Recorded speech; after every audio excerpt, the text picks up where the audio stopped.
Okay, so I live in Japan, and this is my story about experiencing fibroid surgery or a laparoscopic myomectomy in Japan. Over the past couple years, I've had really bad periods in terms of the heaviness. Not so much pain, but they were really heavy. And I decided to get it checked out because my menses were not only very violent, but they were causing me to be very, very weak, and I ended up being extremely anemic. Now, the videos that will follow will show you a few clips from when first of all, I decided that I was going to do surgery. The doctors initially told me that I had to get a hysterectomy. That was not okay, and it sent me into severe depression. I'm 40 years old. I do not have any children, and that was not something my mind had not been wrapped around being this age and now about to probably lose my uterus. So I told him, no, I'm not losing my uterus. You're going to keep it right where it is. And a good thing, I had a friend who knew a lot about this whole myomectomy procedure, and she gave me some information and told me like some of the questions I should ask the doctor, so that when I go to my next visit. So next time I went, I said to them, hello, can I do the laparoscopic myomectomy? And I am the one who actually suggested it to these doctors, and they were like, okay, yeah, depending on where the fibroids are, it might be really difficult, but depending on where they are and how big they are and so on, stuff, that type of stuff, yes, it looks like you're a candidate, because I had done an internal ultrasound, and he was like, oh, you have many fibroids, and that's how the whole hysterectomy argument came up. Anyways, I ended up getting 3 hormone shots to shrink the fibroids because they said it was massive. So, I'm jumping the story. After they found out that after they did the internal ultrasound, then I had to do an MRI to see how many fibroids there were, where they were positioned, and that type of thing to see. And I did the MRI. I'm gonna post the picture somewhere around here. And I did the MRI, and those pictures, the doctors, the biggest one was 10 centimeters, and was basically my entire womb was filled with this big circular tumor thing. And so I did that, and then the doctor said, all right, yeah, we can do the laparoscopic thing, because they were like, you have many of them inside of you, but this big one is there, and we're gonna be able to take it out. I was like, all right, no problem. So after that, they said I will need to do 3 rounds of hormones to shrink the fibroid so that they can remove it. They would insert the microphone, the camera, through my belly button, and then make 3 incisions into my uterus, and that's where the fibroids would come out. And I think they said they'd have to get some out vaginally as well. So I did a few videos, and you'll see videos of me getting to the hospital and showing you around the hospital. I might split this video into 2 parts, just because it's so much information, and God has been so good to me, and God really showed up for me in this situation, and I want everybody to kind of know that God is looking out for us, and He's still in the miracle working business. So watch the video. I'm gonna call this part 1 of my laparoscopic myomectomy. I don't know if they do this in all the hospitals across Japan, but this particular hospital had lines that were colored that would lead you to the different sections in the hospital, so you couldn't get lost. It was really interesting and very, very helpful. So everywhere they had little maps to tell you which line led to which section. So I thought that was pretty cool.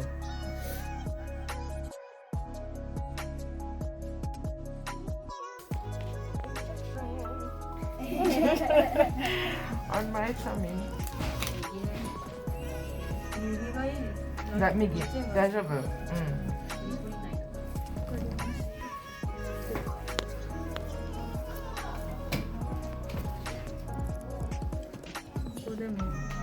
Same, 同じスポットちょっと違う。 OK ちょっと上。 OK OK そうですね。アルコール大丈夫ですか？アルコール OK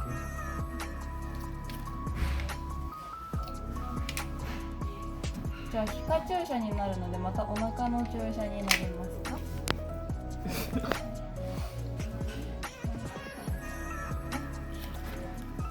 消毒です。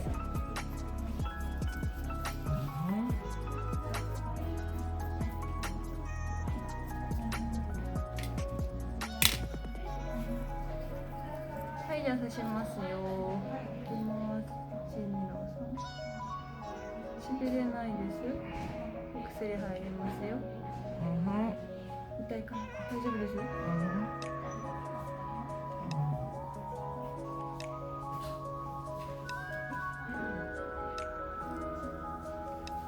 い、おしまいです。抜きますよ。篠田さん、篠田さやさん、1番ステーションです。お入りください。1番です。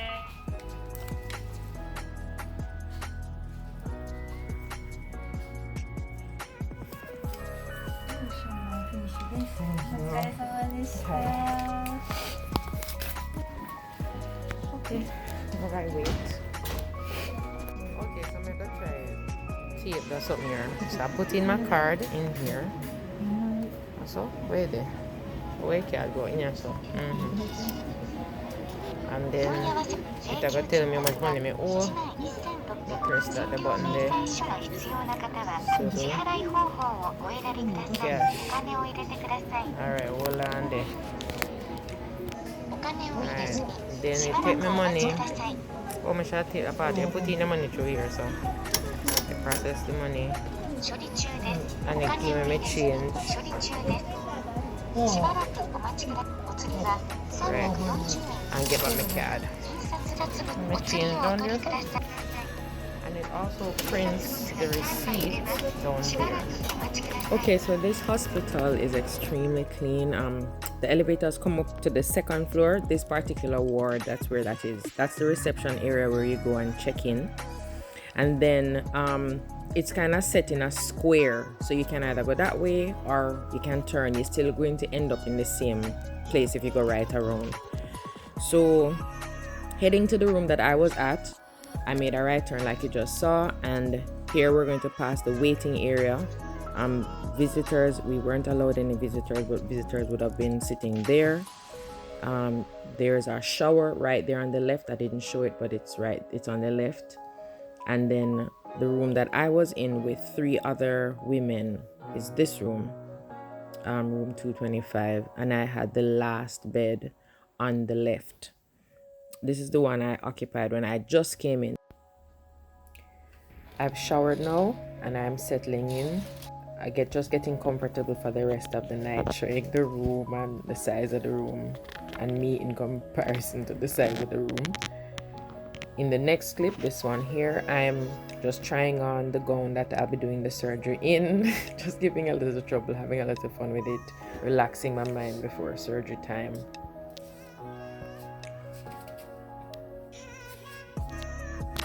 She extra. Watch the another people that after go your bed. Runway La Hospital. Okay, so the surgery was successful. They removed all the fibroids and now I'm in recovery. The drainage bag that you're looking at is connected to a tube that is inside one of the incisions in the area that they cut, and it's kind of pulling out all the fluids and stuff like that out of my body. That's not good. It was, oh my goodness, ridiculously painful, and it was just not fun to have in. So I was very relieved when they finally took it out. That's when I got some relief. So here you can see the 3 incisions at the bottom, and where my belly button is, that's where the camera was put through. So yeah, it wasn't a fun thing for me to go through. Then they finally removed the tape, I think the next day or maybe later that evening, and yeah, that's when I got some relief.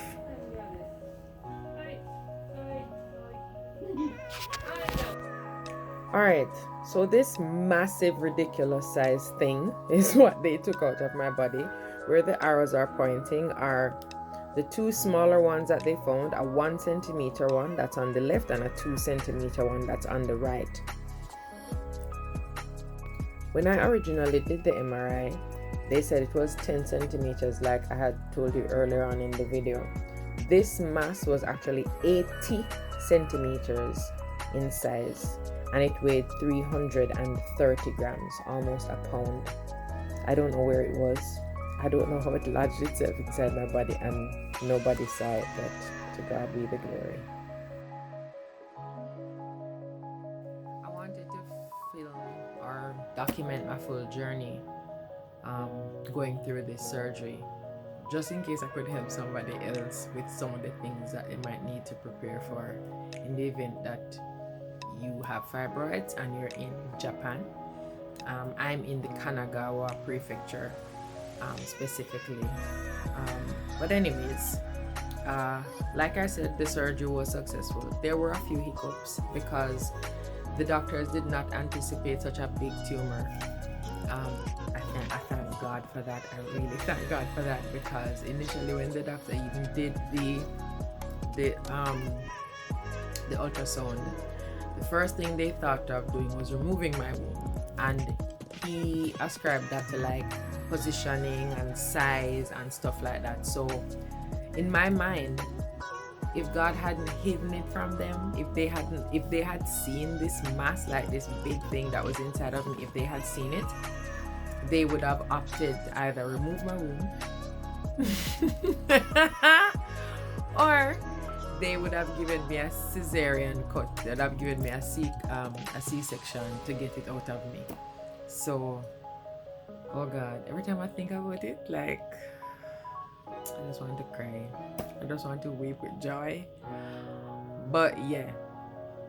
So, that was a part of the thing. Another thing that happened was my surgery was supposed to be only 3 hours. It ended up being, the doctor said it was 4 hours. That the doctor said it was 4 hours. I went into surgery at 8:30. I didn't come back to until after 2 o'clock. That's the time my friend told me, because she was waiting on me. So the surgery may have been 4 hours, but I was under what they call it, anesthesia. I was under that for all that long time, because when I went into the surgery room, the operation room, within 5 minutes I was pretty much under, because they didn't waste time. They check you in, check your vitals, then put in the drip or the whatever, put the thing over, you're out. 5 to 7 minutes I was out. So I was under for a long time. When I came back to in pain, because like I showed in the video before, I was remembering the socks. So if you notice on my feet, I was wearing some compression socks that came up to like right below my knees.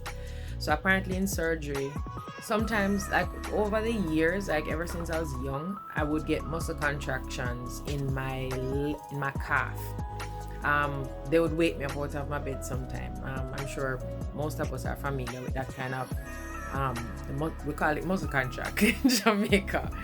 So I think my theory is I got that because of the weird positioning and the compression of my legs in the socks, and it set off the muscle contraction. And because I'm not feeling it because I'm under, and they can't tell that my leg is in distress, so nobody massaged the muscle to remove the contraction, and it ended up affecting my foot. So when I came back out of the anesthesia, I couldn't feel my foot. I could feel the weirdness of my foot, but my foot was in a lot of pain. My calf was in a lot of pain. And when the pains, like, the muscle was still sore, but because of the pain, I ended up having no feeling in the bottom of my right foot. So it felt like I had like a thick foot, like somebody was trying to, like if anybody was touching my foot, it felt more like I had on shoes and somebody was trying to touch the sole of my feet through the shoes. It was like I had thick foot. That's the only way I can describe it. And the tingling, it was a very, very uncomfortable feeling. And of course, my muscle is still sore, or was still sore. It's not so bad now. And thank God, after a couple of days, around the last day, I got back most of the feeling in my leg. But for the first couple of days, I couldn't walk on it. I could barely move it, and my feet would come out of my slippers, and I wouldn't know that it was out of my slippers. I'd have to be paying attention. I wouldn't feel the ground under my feet. So that was frightening because you go into surgery to do it something with your stomach and come out with foot problems. Anyways, so I give God thanks for that, because my feet are back working. Thank God. I'm very long-winded. I'm gonna cut the video here. And then I'll come back in part 2 to give the rest of the testimony. Talking about how I got through the pain and everything. Yeah, I am a storyteller. I can't help it. I love a long story. So I'll see you in the next installment. I'll try to do that as quickly as possible. This is what happened to me in Japan, and it was quite a harrowing experience.